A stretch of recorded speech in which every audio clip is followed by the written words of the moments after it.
गया। कोवा दरिद्रो, भगवान शंकराचार्य ने कहा यस्य विशाल तृष्णा, जिसकी तृष्णा बहुत विशाल है, दुनिया में वह सबसे बड़ा दरिद्र है। धन से कोई धनवान नहीं होता, धनवान व्यक्ति होता है अपने मन से। अगर मन बड़ा है तो आप धनवान हैं, और मन बड़ा नहीं है तो धन होने के बाद भी आप दरिद्र बने रहेंगे। धन होने से कोई धनवान नहीं हो जाता। बहुत से धनवान ऐसे देखे हैं का जिनको समाज में कोई पूछता नहीं है, लोग बैठने के लिए नहीं कहते हैं, ऐसे धनवान मैंने देखे हैं। लोग मुंह घुमा लेते हैं। ऐसा धन किस काम का? वह धन न तुम्हें संतोष देगा, न तुम्हारे परिवार को संतोष देगा। धन के साथ संतोष धन आए, सत्कर्म का धन आए। हमारे यहाँ 9 प्रकार का धन माना जाता है। उसमें सबसे बड़ा धन है स्वास्थ्य धन। हमारा शरीर स्वस्थ हो। पैसा पास में नहीं है लेकिन शरीर सुस्त है तो पैसे की आवश्यकता ही नहीं पड़ेगी। दूसरा धन है समाज में यश रूपी धन।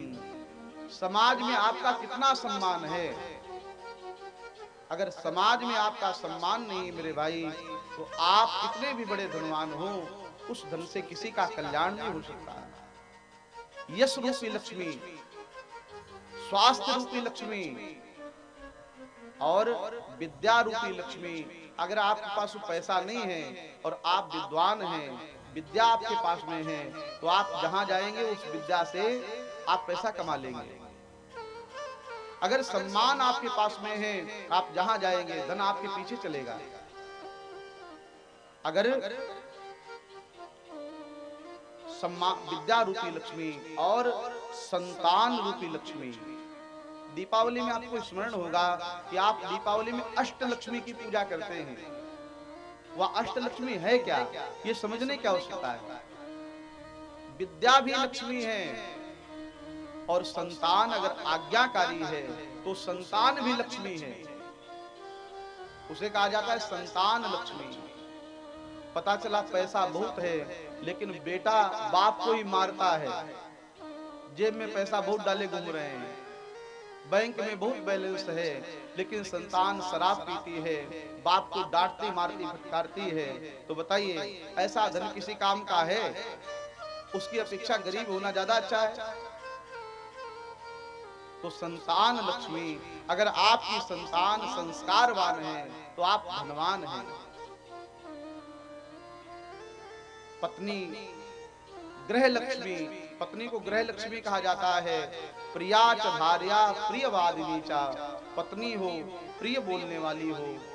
और अगर प्रिय बोलने वाली पत्नी है तो आपके पास पैसा नहीं है फिर भी आप धनवान हैं। और अंत में आता है ये धन, जो पैसा है। बाबा नीचे बैठे रहो महाराज।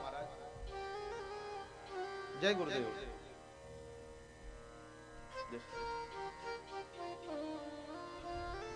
अब श्री से निवेदन, थोड़ी देर से लोग शांत बैठे, कोई मंच पर ना आए। मुझे मंच पर आना लोगों का पसंद कम आता है कथाओं में। आप कथा सुन रहे उसी से मुझे प्रसन्नता है, उसी से आशीर्वाद मिलेगा। तो अष्ट लक्ष्मी जो है उसमें संतोष होना, जो हमें प्राप्त है वह पर्याप्त मानना चाहिए। जो हमारे भाग्य में है वो भाग करके आएगा, और जो भाग्य में नहीं है वह आया हुआ भी भाग जाएगा। हमारा जो है हमारे पास में आएगा। तो महाराज 8वीं भक्ति है यथा लाभ संतोष। अगर आप संतुष्ट रहते हैं तो आप सबसे बड़े धनवान हैं। और 9वीं भक्ति है भगवान